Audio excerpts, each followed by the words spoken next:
the first time since 1969, the Sports Car Club of America's National Championship Runoffs returned to one of their historic homes, Daytona. Welcome to the 52nd SCCA Runoffs presented by Garmin Verb at Daytona International Speedway, brought to you by Mazda. The run for the medals begins now.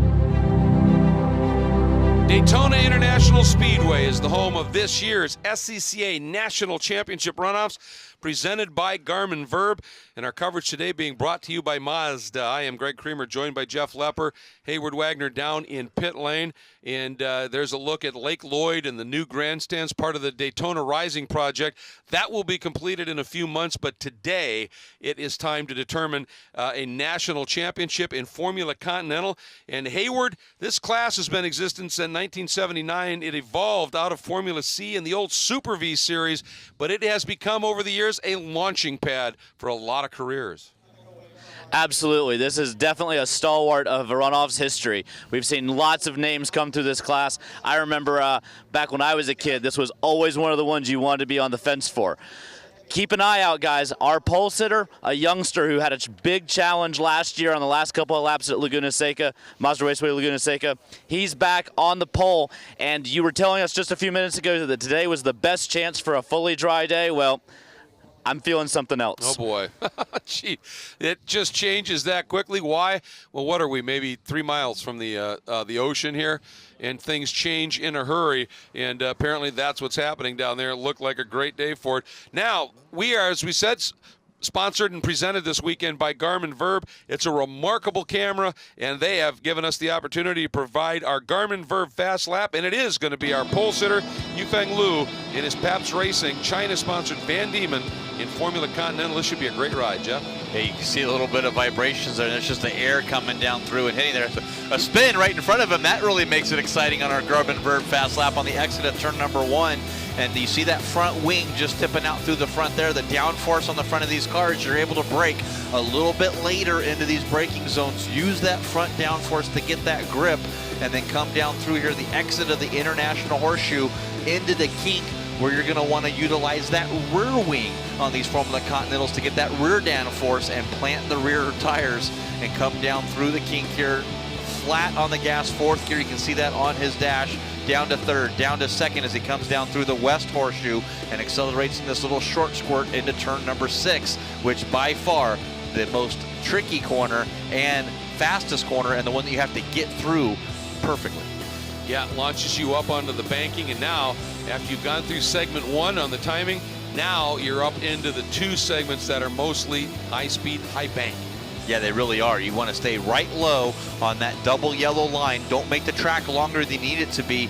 Go right to the top of 5th gear as you come down into the bus stop braking zone.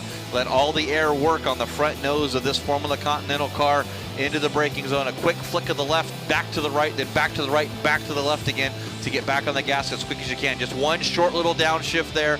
A little bit of curb in these cars. You won't see them eat a lot of the curb like we do in our sedan-based cars. Low to the ground. Not a lot of suspension travel in here, so you got to minimize those bumps. You don't want to lose any momentum here. As you can see, 116, 120, up to 130 miles an hour here on the bank. Kind of drops off a little bit when you get that arrow push coming out of the corner. Once you get back onto the flat part, you'll see him accelerating there, 155 miles an hour as he comes across the stripe. And again, these cars they aren't necessarily designed as he tips 160 there, so that's plenty quick. But their design is to get through corners fast, not to the corners all that quick. All a pretty remarkable speed. But the question would be, Jeff, obviously, is you've got with a Formula Continental car, you've got the rear wing and the front wing. You can balance the aero, you can crank in more, you can trim it out. In this track, you flatten those wings out, or do you need something in the infield? Well, as you can see, a lot of these cars, they have gone to drop that entire top element and have gone to that low drop wing. Seems to have worked for our pole sitter, Yufeng Liu. Yeah, you saw Timothy Miner's car there. Has got a real top upper element and a lower element right below on that. So it's really one of those on how this is going to play out. You can look at your pole sitter car. You can't even see his rear wing on a frontal shot. That's how low that wing is on his car. Yeah, we got the grid that's scrolling across the top here. Second spot was by Joshua Chirino in the number 9 Quantum Racing Services. Hoosier Van Diemen runs the Northeast Oklahoma region. And then your defending champ is Robert Eller in the number 52 Limited Motorsports Martini and Coors Light Van Diemen. And he was on the pole actually in Mazda Raceway Laguna Seca last year, but that tire rack pole this time going to Yufeng Lo. Then it's the 88 of Tim Miner, Falls Church, Virginia. The automotive specialist, Quicksilver, Ford Citation. Then the 11 is Robert Armington out of El Dorado Hills, California, runs San Francisco region in his Premier Power Systems Van Diemen. Starting in the 6th spot, the driver who is Super Sweep eligible, the number 45 of Charles Moran, out of Oakton, Virginia, Old Dominion region, in his Van Diemen, sponsored by Barbara. That's nice. And he is going for that Super Sweep, as I mentioned. Qualified 7th. The 46 is Douglas Rocco. He runs out of the New England region in the Blue Chip Diesel and Jägermeister Van Diemen. Starting 8th, the number 30 of Chris Charnow, his first runoffs in the Caribbean Motorsports Morgan and Stanley Van Diemen. 9th, 51, Mark Stern for Hilton Head Island in the BPC, Motorworks Van Diemen. And then he too in his first runoffs. In 10th, his first runoffs, the number 26 of Alain Matre out of Annapolis, Maryland, who runs the Washington, D.C. region in the Le Fol Brasserie Hoosier Van Diemen. And completing the field, the number 8 of James Belay out of Mableton, Georgia. He runs in the Atlanta region in the SCCA Inc. and Appalachian Race Tires Van Diemen. And again, last year, Robert Aller went flag to flag in this one, but the margin of victory, Jeff, 1 second, and he had some serious pressure throughout that race. Yeah, he really did. It kind of pressured him all along. Robert Aller, though, did lead every single lap there at the Mazda Raceway Laguna Seca. So Robert Aller leading every lap, led by 1.3 seconds there at the stripe to clinch that national championship, and then comes back here from nearby Tampa Bay, Florida there. Likes the hockey game, so to speak, there at the Tampa Bay Lightning. But Robert, watch that 3rd place car here on the start, trying to get around Yufeng Lu, your pole sitter, and see if he can duplicate that national championship that he did here last year. Boy, he'd sure like to do it at what is really his home event, wouldn't he? That would be mighty fine if he could make that happen here. He has the Formula Continental machines out on their pace and parade lap. And again, they only need, because they're much lighter and they also have the aero that they can just fold into the cars, they are going to be able to just do the 1 pace lap. It is complete. Looking for the green. It flies. 14 laps. Formula Continental is underway, and immediately they fan out. And Yufeng Lu gets some big pressure right away from Sereno. Pops to the outside. Aller decides to stay down inside, and he loops it. He just got too much rear brake, Jeff, and that back end popped around. It really did. Now he's got to try to recover here and get back underway, get those tires back up to temperature. I'm not sure if it was a matter of too much rear brake there or just cold tires coming down into turn number 1. Yeah, it might well have just been a combination, but Joshua Chirino then into that 2nd spot. And then let's not forget, there's a guy here, it's a defending, or a really talented driver as well, the number 88, Tim Miner, in that Falls Church, Virginia, number 88. And he's going to be a player right off the drop here. Another one of those cars that's using that low downforce setting. You can see how low that wing is on the back of that Formula Continental Van Diemen as he comes down through the Citation, chassis there, the number 88. Yeah, we see that's going to play out once they get up onto the banking. Now watch this car as it comes up onto the banking here. And ooh, he's got a little bit of fluid, though, that's coming out of that right side, Jeff. We'll have to keep an eye on that. It may just be a little fuel overflow, as this is a 50-mile race, and that's, by national racing standards, that's pushing the envelope of what these cars are capable of. But boy, he is up on that banking now, and that low aerodynamic drag machine is flying. It really is. You see him come down here into the bus stop. Yufeng Lu leading over Joseph Sereno, and then Tim Miner in 3rd place. And it's going to be battle heat up. It's going to be fun to see what Robert Aller can do coming back through this field from that early mistake down there in turn number 1. Should be exciting for him coming through this Formula Continental grid. And Sereno has got to stay close enough to Yufeng Lu to be able to get a little bit of tow when he's up in the banking, because you can see he's running that double element rear wing, a little bit more draggy. So his job is in the infield section to be planted right on the backside of Yufeng Lu by the time they come up onto that banking out of 6. Yeah, you want to tuck right in there, try to catch a draft, maybe stay with them, try to work a little bit, try to see where I'm faster, where's the weakness of Yufeng Lu, and where I can do that. Miner sitting back in third place. He's going to have no choice but to try to maximize all the speed he can here in the infield. If he loses these two lead guys, his race will be over. And let's not forget, when you trim a car out like Yufeng is doing, and also that Miner's doing, it means you're not as effective in the braking zones. You're not as effective, especially here at turn 4, that high-speed kink in the infield section. You just don't have that grip through there, and so you've got to be a little bit mindful of that. When you come into these braking zones, you got to be a little bit easier on the throttle when you head out. And a good point here on Miner is, and I'll tell you, I'm impressed with what Yufeng was able to do there in that infield run, Jeff, as Serena was not only able not to close up, but Yufeng was able to open the margin up a little bit. He really was, and doing a great tire management as well on that front of the Continental. You can see how narrow these tires are compared to other open wheel classes, so you don't have a lot of rubber there to maintain over this 14-lap race. That's a good point. When you're running low downforce, things can get a little bit pushy on you, and then they can go to snap oversteer. And every one of those transition points, if you're not real smooth, it just starts to overheat the surface of those tires. It really does. You see that on this track with the way the surfaces are. You got the different transitionals as well, going over paint, back to asphalt again. You got the concrete down there in pit lane 2, turn number 1. So the different variants of asphalt and pavements here at Daytona International Speedway also taxing on these tires. Yeah, and looking at it, Yufeng, that pole time of 154.4 was a good lap, but Sereno at a 154.6. Then you had defending champ Aller at a 154.7. I mean, it wasn't like Yufeng just dropped everybody and disappeared here. And now Sereno actually is able to close that up just a little bit. He's close enough now to be able to get a little bit of a tow. He's getting a little bit of draft, comes down to the inside. I believe that's Rob Allaire that's coming down there. Yep. Working his way back up through the field just as a charge as he comes down through turn number 1 there. A little bit loose but nice and grippy, but he looked the fastest down there through the infield part of this track and down into the International Horseshoe. So here's what happened to Allers at the start. Did he drop that left front maybe into the grass, Jeff, and that's what helped pivot it around? I think just barely touched the paint there on the inside of turn number 1. Got the car a little bit loose, but he's up into 5th place now. Wow, what a great comeback charge. Yufeng has got fast lap now at a 155.214, but Allaire at a 156 flat, so he is definitely up the ante, and of course he's doing it in traffic. Yeah, he's all, and then no help from the draft now as he was able to get around Armington. So doing it all on his own. It's interesting to see the wing split on that. He does have that lower wing for the drag, but that upper wing, not at a very big angle there, but just probably providing enough downforce just to give him that extra grip through the infield. So I think that might be a pretty good setup here at Daytona International Speedway. Yeah, it's true. Both of those planes don't have to be run at the same angle, do they? So you can have that top one just give you a little bit of stability, not a whole lot of drag. I do like the colors of that car, though, with the Martini and Coors Light on the side of that car. Really great livery and paint job there. Did you see the gap there into the bus stop as Timothy Miner was at Douglas Rocco, I believe. Rocco there getting a little bit loose and some wide coming on the exit of the bus stop. You got to believe that Rocco's team saying, hey, Aller is coming. He's coming, buddy.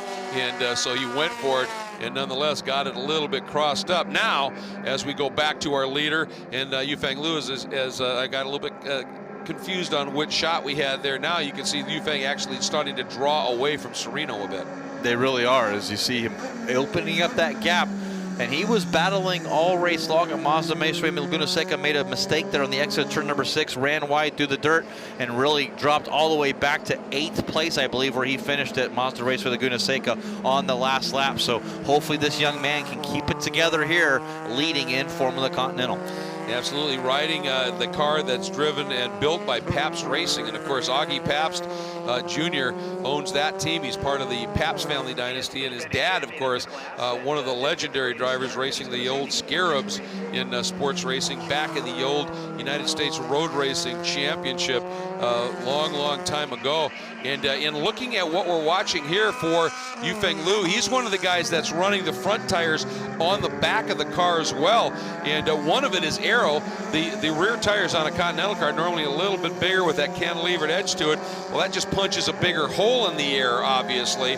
And also, when you run that smaller tire, it changes your gearing. And sometimes when you've got long flat-out runs, it actually helps. And we've seen this in the sedan cars. It seems to be when you set your car up for the infield, that's where you're going to have the advantage over other cars. We've seen it in our Formula car categories. You set your car up for the oval, and that seems to be the key ticket there. We saw that in the F500 race. We saw it in Formula Atlantic, and we're seeing it again here in Formula Continental. Yeah, I think a lot of it comes down to anything that it doesn't have a lot of power and is very aero dependent. You just got to trim it out, do whatever you can to not punch that big hole in the air that drags you down and allows somebody to draft up behind you. And so Augie Pabst and that Pabst Racing team have decided that this trim literally is the way to run this car. Doing a good job, a little less rolling resistance, little smaller hole in the air that pushes, and coming down here into the bus stop. A good scrap here battle between these two drivers, trying to get car numbers on both of them as they come down to the exit of the bus stop. And by the way, while we're looking at that, Robert Eller has now moved up into 4th. He's gone around Rocco, and his next guy would be the 88 of Minor here. Good drafting battle here. You can really get a good look at the different wing elements that these drivers are using as they come down through NASCAR turn number 4. And just like that, you pop out, try to make the pass, and then the low aero drag car able to pull away from that rear high wing element. And you can see on that lead car in particular that they're running the normal rear tires that you would run in one of these Formula Continental machines. And you can see it's not hugely bigger, but it definitely is a little bit bigger in terms of the width of the tire, the size of the tire, and that of course means it gives you better mechanical grip. However, you do tend to lose some of your aero effectiveness. That's Chris Charno. What a story for him coming in to his first ever runoffs, running in the 7th spot right now. You can just see him reach up, went for one of the tear-offs as he pulled that off, and I hope that wasn't that he was getting rid of a little bit of that moisture that we had been talking about. Didn't look like we were going to have any of today, and the weather gods here, called the Atlantic Ocean, decided, well, we are going to affect things just a little bit. A good battle for 7th between Chris and that black number 51 behind him of Mark Stern. Again, a couple of first-timers here at the runoffs. What a great opportunity for them. It really is, and it's great to see that Momo red with the yellow trims on that car as well. Great paint job on that Formula Continental car. Another one of those cars that running, it looks like a lot of the teams here electing to run that narrower rear tire. And again, Charnow, he's out of St. Petersburg, Florida. Mark Stern behind him, Hilton Head, South Carolina, runs Buccaneer region. And they're guys that get a fair amount of lap time at Daytona International Speedway. And an opportunity with this rotating of the runoffs to let some people that otherwise may not be able to make that long tow somewhere. Because you commit to at least a week, and you can be up to 10 days if you're testing as well. And that's a lot of time, and you've got to, obviously find a place to stay, not just for you, but your crew. And it's a big commitment in time and resource. And when you have an opportunity here, when an event moves to a local place for you, a lot easier to do it. Looks like some damage there to the left front. I believe that's Alan Matrat's car. I'm not sure. I'll try to get a number on that. And James Belay behind him. Yeah, that inside of that front wing looks a bit askew, doesn't it? Little damage there. You come run wide, kind of run wide through the bus stop there, and that is Alan Matrat car. James Belay right behind him. But you could clip a cone, maybe just click that end plate off of that front wing, and that'll affect you a little bit on the road course, but it might trim you out a little bit here for the oval. Yeah, exactly. And yeah, definitely something amiss there, but doing a nice job of driving through that problem. And that's one of the things when you're running a car, as they call it, wings and things. And sometimes things happen out there, and you better be able to learn how to adjust and make that car still work for you at this stage. I think that is Tim Minor, and coming up hard astern is Robert Aller, and this now is for a medal. Minor in that white machine sits in that 3rd spot, the bronze medal position, and Aller closing big time on that Ford Citation. Aller in his Van Diemen. Yeah, Robert Aller has to be head down, trying to hit that mark. A little bit of the red mist there, knows that it was a mistake made all on his own. Wants to try to recover here the best that he can, not only for himself, but for his crew. And you put yourself in a position, you never know what might happen up near the front of this race. We've seen leaders dominate here and then throw it away at the end or have a mechanical failure or a flat tire as Aller getting that draft as they come out to the outside. And I got to think maybe it might be a better choice to really tuck in behind that Ford Citation and get a draft and try to run down second place.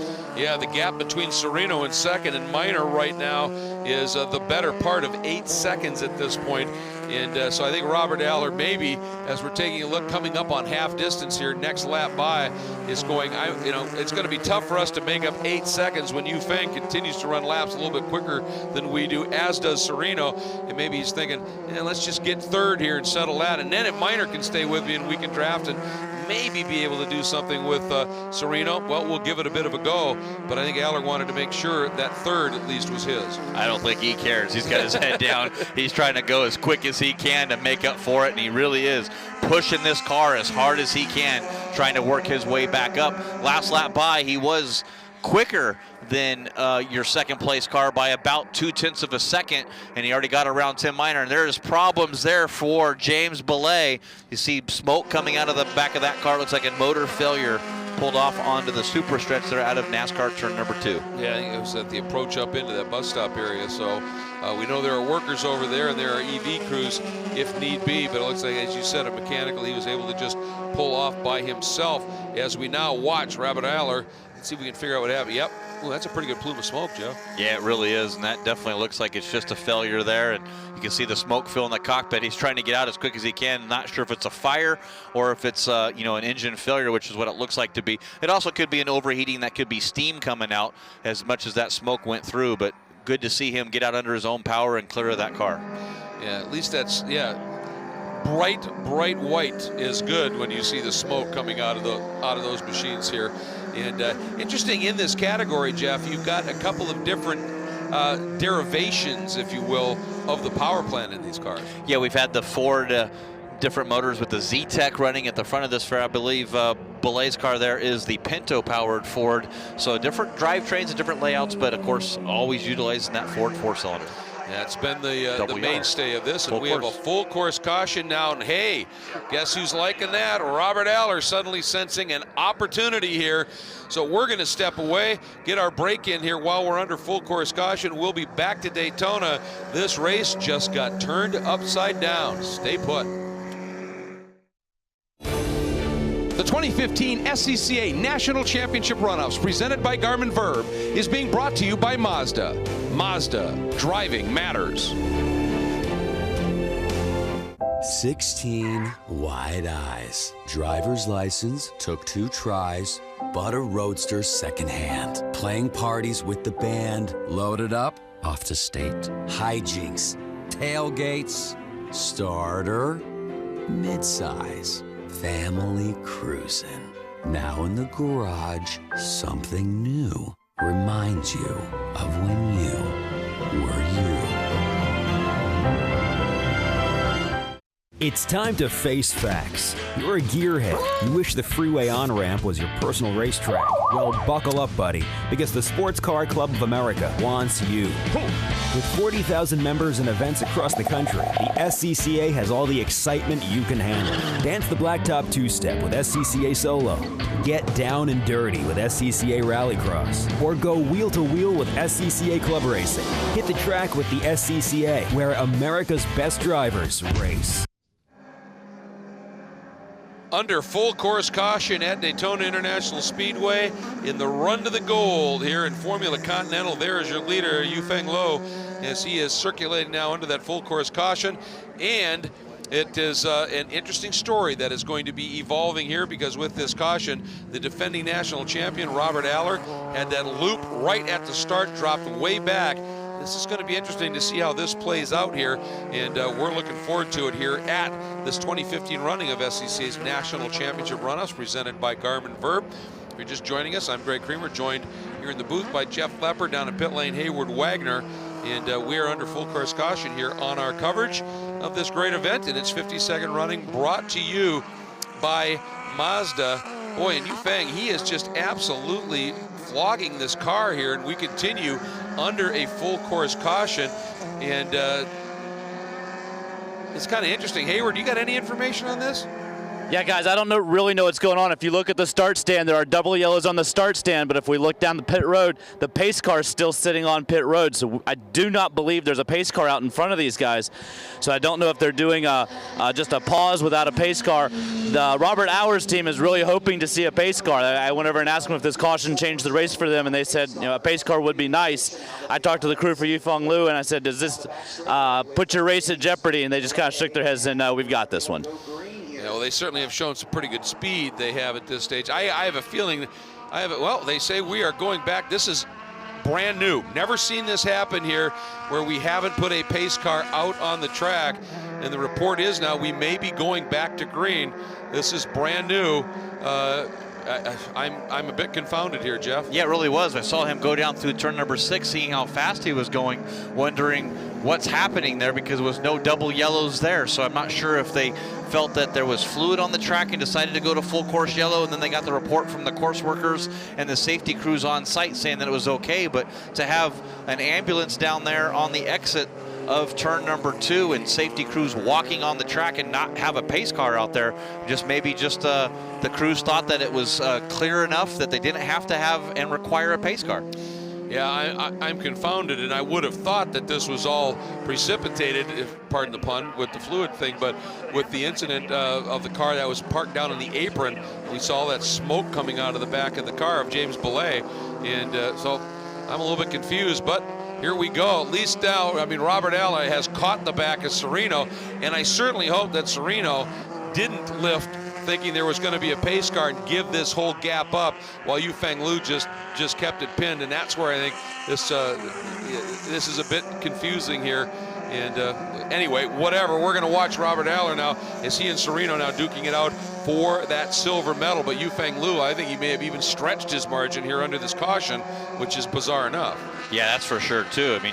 You're supposed to be a yellow, and if you see the double yellows there, you're supposed to go down to pace car speed, no matter what they say they're going to happen, whether there's a pace car or not. So look at the draft that Aller gets coming down into the bus stop curve. We'll see what happens in the braking zone. Can he clear him down into the end? A little lap traffic right in front. And Aller able to sneak through. Now it's control the car through the bus stop, does that beautifully, and carries a huge head of steam out and is just going to motor right on by Mark Stern. I think Mark may have picked up some sort of a little issue there, and he is just off the pace in a straight line.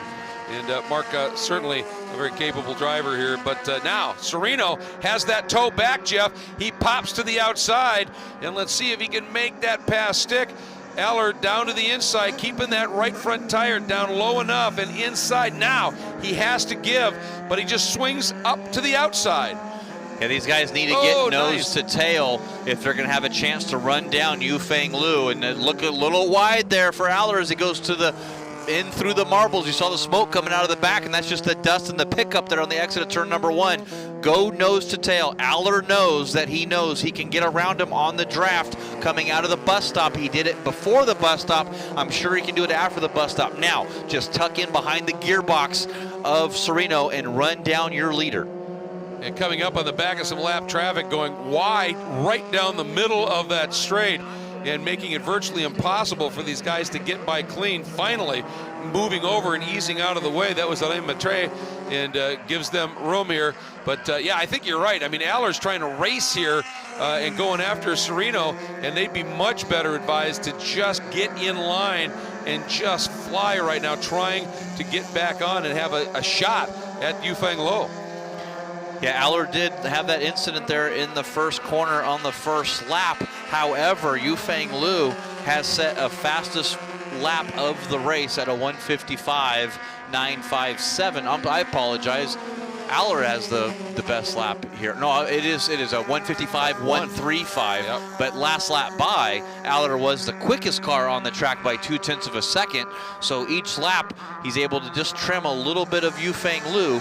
But here's that draft again with Sereno. He's going to tuck right back on the gearbox of Aller and go right around him again. And now if they're doing this intentionally, Jeff, where you let the guy come up behind you, push you a little bit, he pulls out, swings around, you tuck immediately back in, and you just sort of play that rotation game.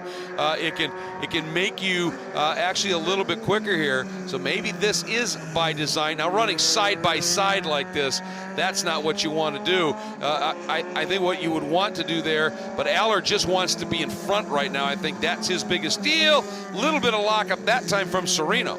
Yeah, locked up down into the brakes there, got down to the braking zone. Now he's tucked back in behind Aller, and that could be quicker. Let's see the lap times here.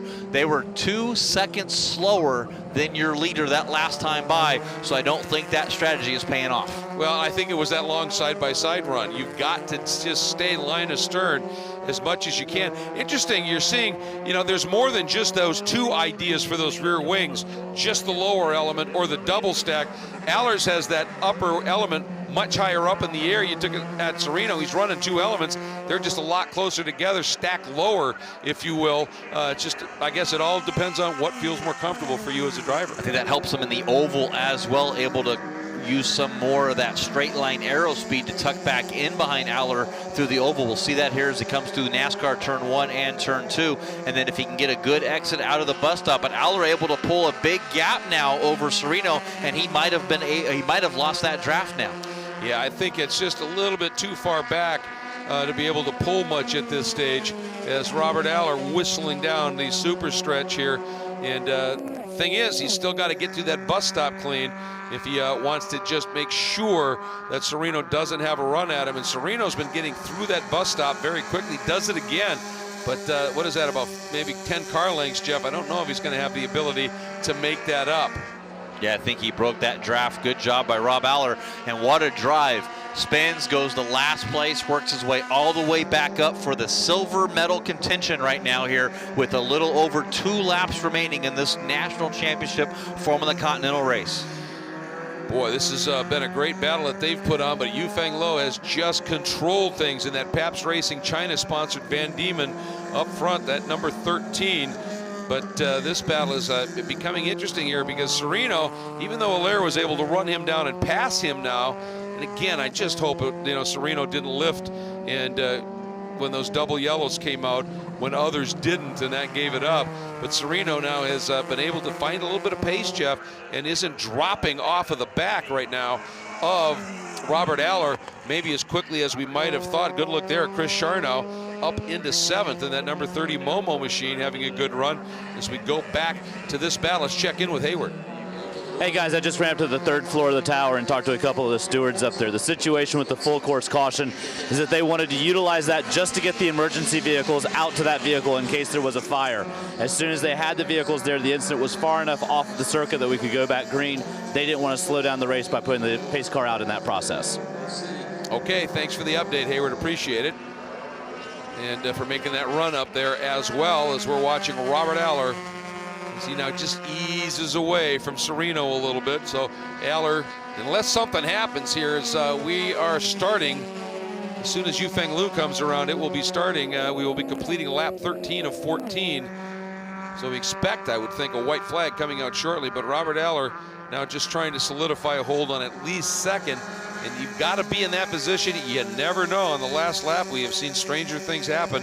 And, if he wouldn't have fought hard for that 2nd spot, should a problem happen to Yufeng Lo here in this last lap, instead of being in contention for a win, you're only in contention for a 2nd. So he's pushing hard, but Yufeng Lo has just been executing like clockwork. Yeah, 1:55.6 that time by, waiting for Rob Aller to come across the stripe to see what his last lap time was, and he does a 1:55.9. So your leader still 0.3 of a second quicker than 2nd place, and he's pretty much done that lap after lap. Yeah, Aller's been able to work his way back up to 2nd, but Yufeng Lu leading this race, able to do faster lap times than everyone else in the field. Not a surprise, Aller has owned the segment that includes the entire infield section with that more aggressive aero package on the car, but he hasn't been able to show that kind of a pace in the other 2 segments, where it's all about the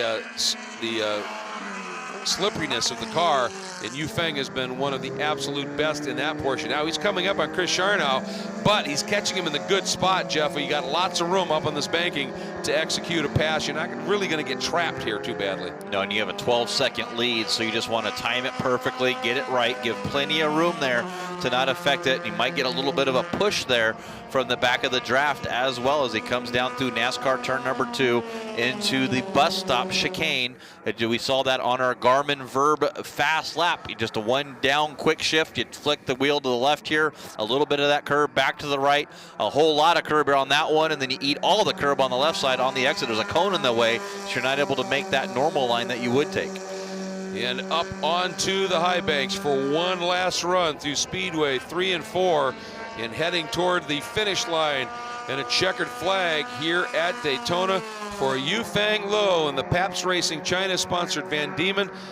Down the chute, into the tri-oval, the checkered flags await, and a national championship for Yufeng Luo. And Jeff, you talked about it, obviously. Last year, he had a fast but troubled run at Mazda Raceway Laguna Seca. Well, he learned from that and has brought home that medal, bringing home another medal, a silver to go with the gold he won last year, Robert Aller, and a good run for Joshua Serino out of Tulsa, Oklahoma, and that Quantum Racing Services Van Diemen to complete the podium and get that bronze medal. But the day belongs to Yufeng Luo and that Pabst Racing team. Just a great run. Yeah, did an awesome job there. Led flag to flag. Robert Aller had that little problem there at the beginning, but what a drive coming from last to first or second place. Just missed that 2 in a row by there. And I really honestly think even if he didn't have that problem, the laps that Yufeng Luo put down, he would have pulled away anyway. So it's probably where they would have finished here at the end of this race. Yeah, it would have been interesting. The only thing that may have affected that was if Aller could stay close enough to Yufeng in the draft and stay with him. Aller was quicker in that infield by a bunch, and but that's why we race. Coulda, woulda, shouldas, and it really, it comes down to what happens at the checker. And again, running that very low drag configuration, running those small rear wheels, the front tires on the back of the car as well. That car of Yufeng Luo was so effective up on the banking, and it's a lot of this track here. And boy, even the cool down lap, he is just booking. I think the guy has just found himself in a complete zone and is just relishing this moment. Either that or he really wants to get around, because he knows he's going to have a chat with Hayward here in just a minute, and he wants to get there in short order. But boy, he just didn't put a wheel wrong. No, he did not. He was there the whole time. The perfect aero package as well. Looking at the trap speeds, 157 miles an hour across the oval in a 2-liter Formula Continental car with very little aero, but top speed of the meet so far for Formula Continental at 160.2 miles an hour by your second place, Rob Aller. With that draggier combination, but I think that was when he was tucked up behind Serino on that one lap, and he was really able to benefit from that toe. It makes that big of a difference as Yufeng Luo into pit lane. And the congratulations, as you can see from some of the workers, always giving these drivers a bit of applause or a thumbs up as they complete their cool down lap. He will head in for a chat with Hayward Wagner. We have one car, you can see that BMW sitting there, that will be going out just for a hardship lap. That will be coming up in just a couple of minutes here. They will be released for that hardship lap, but just a phenomenal job. There that car goes. And you know, Jeff, this now is the 21st of 27 national championships that are being awarded here at the SCCA National Championship Runoffs, presented by Garmin Verb. And Yufeng in, and there comes Hayward over the wall, so we are getting close to being ready. And here comes the rest of the field. Robert Aller, I'm going to be interested to hear what he has to say, Aller, in the interview about what happened there at the start, because it was either something where he just got too much rear brake, or that left front corner bit just a little bit, and when he just got on that painter over into the grass there, but whatever it was, it went around, and it made his day a lot more difficult chasing the pole sitter from his first ever tire rack pole position, Yufeng Luo, who is pulling the helmet off now, and Hayward Wagner is ready. Yufeng Luo, your national champion here in Formula Continental. Last year you drove a great race up until the last lap. How nervous was this last lap for you with that big lead? Oh, it was easy. I was just cruising, to be honest. I mean, I figured there wasn't going to be a safety car, so I just kept going, and it just worked out really good. On the first lap, Robert Aller had a spin there in turn 1. Did you see that? Did you catch a glimpse of that in your mirrors? No, I only looked right in my mirror, so I didn't get to see it. But I did see his car parked over there, so. Now, we did a quick run through the record books, and we're pretty sure that you're the first Chinese-born driver to win a national championship here at the SCCA Runoffs. What does that mean to you, even at this early age? Oh, I mean, it's great. I wasn't expecting it, but yeah, it's a great thing. Guys, we were talking a lot about the aero and the modifications made here at Daytona with the little wings. Take a look at here at the side of this car where we have the intake ducts completely taped off smooth to get just that little bit more aerodynamics. A big congratulations to you. You get to do one more lap, a victory lap here at the Runoffs. Thank you. Thank you. All right, we're going to step back and talk with Robert Aller, our second place finisher. Robert, you gave the spin to win a heck of a shot there. Came up a little bit short on laps to be able to catch the leader. What happened there in turn 1? Yeah, I'm not sure. I don't know if somebody bumped me and I got light, or if just the rear brakes because of the table there locked up on me, but the back end kicked out on me, and I just said, please no one hit me, please no one hit me, please no one hit me. From there, did this turn into a fun day for you, trying to get back through the field? Was it sheer determination, or were you just out trying to have the best drive you could? Every day in the race car is fun, but I just tried to make it up. You know, I just tried to make up as much as I could, and I hoped for a podium. You know, Josh Serino, he's been fast all around the country. Tim Miner's a superstar. The fact that I can finish in front of them after that is quite a feat. Yifeng, I mean, all week, been super fast. I knew it was going to be tough to catch him, but we tried our best. Were you surprised to see the full course caution without a safety car? Very surprised. I was actually waiting for that. Kind of cooled off my tires, and despite my coaches telling me what I should be doing, I was so dead tired. I just kind of waited, and then they're like, you know, we may not have a safety car. So I had to try and catch Josh sooner. Yeah, I kind of messed that up. I was surprised not to see a safety car. That's the first time I think I've ever been in a race full course yellow without a safety car. So. Well, congratulations on back-to-back podiums here in Formula Continental. Thank you. All right, we're going to find Josh Serino. Josh Serino sat on the front row at the start of this race. Robert had a little bit of problem, and from there you just seemed to be chasing that red car in front of you. How was this race for you? It was good. I drove the tires off of the car trying to catch Yifeng. He's a great racer. I know he's raced a lot in Pro Series, so I was happy with the finish. When that double yellow came out, I thought for sure the pace car was coming out, and I was like, okay, slow down, conserve the tires.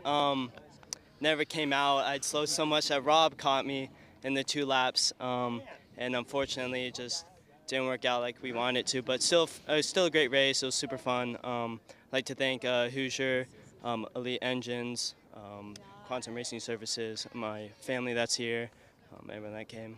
Great. Well, congratulations to you on a third-place podium finish here at the SCCA Runoffs. Thank you. Well, as you could clearly hear, both Robert Aller and Joshua Serino massively surprised when a double caution came out not to see a pace car. Us too, and clearly both of them reacted as we take a look at the results. You, Aller, and Serino getting the medals. Miner and Armington. Good drive by Robert Armington up into 5th. Rocco hanging on for 6th. Chris Charno in his first runoffs. A good solid top 10. Trey Stern and Belay obviously had that issue in the race and didn't get many laps done. But both Serino and Aller said they saw the caution. They slowed down as you would waiting for a pace car, and that messed them up. And obviously it was something new for us to see as well. And it certainly affected the outcome of this race, as a pace car would have possibly as well. So, we have to say that. But, Jeff, it all started, a great start from the pole by Yifeng Liu, but that moment by Robert Aller, which I guess we're going to see right about here, that was maybe the one that really changed the tenor of the race. It really did, and he said he wasn't sure if he got hit or not, but he did not. He was all by himself, but he's able to get around number 88 there, Miner, in for that 3rd position. Ran down Serino, gets the draft here into the bus stop, gets it done before the finish, and there's the problems with Belay there that we had that full course yellow, but it was Yifeng Liu getting the win. Boy, what a day that this young man put in. What a future he has as we have awarded the medals in Formula Continental. Lots more yet to come here in this final day of national championship competition at the 2015 running of SCCA's National Championship Runoffs, presented by Garmin Verb. Big thanks to Mazda bringing us our live TV coverage here at speedcasttv.com here on the weekend. Huge thanks to them as always. And Jeff, a huge thanks to you as well. And Hayward Wagner down at pit lane, great job. I'm Greg Creamer. We're going to wrap things up for Formula Continental. Thanks so much for joining us. The 2015 SCCA National Championship Runoffs, presented by Garmin Verb, is being brought to you by Mazda. Mazda, driving matters.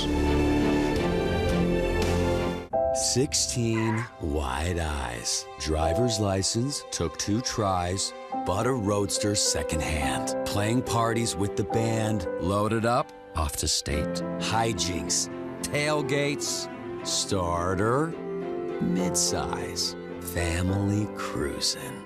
Now in the garage, something new reminds you of when you were you. It's time to face facts. You're a gearhead. You wish the freeway on-ramp was your personal racetrack. Well, buckle up, buddy, because the Sports Car Club of America wants you. With 40,000 members and events across the country, the SCCA has all the excitement you can handle. Dance the blacktop two-step with SCCA Solo. Get down and dirty with SCCA Rallycross. Or go wheel-to-wheel with SCCA Club Racing. Hit the track with the SCCA, where America's best drivers race.